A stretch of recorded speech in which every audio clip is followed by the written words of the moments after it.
These are all the food we ate at Quiapo Market. Hey there, it's your friend Vince and just want to share my honest reviews. So if you plan to come here, just invite me kasi babalik-balikan ko to. First off, we had this palamig with the empanada of this Indian. Medyo sour. Tsaka ba, titikman natin yung Baga Girl na most rich daw. So, yung benta niya kasi 4 pieces siya and then 20 pesos, so may kamahalan.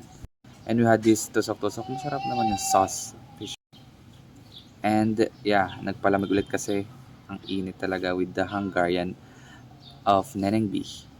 Masarap naman. So, it's fulfilling. And next up, hintay namin, it's so disappointing sa lechon because it's not very lechon. Ewan ko kung ano to. And mahal. And we had this Penoy.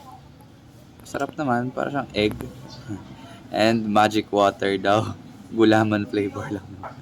We had the crabs, but it's mabuto. And then halo-halo. Ang sarap niyan and it's overload talaga. Literal. And the last thing we had is the pastil. And masarap. We had all this and it's fun.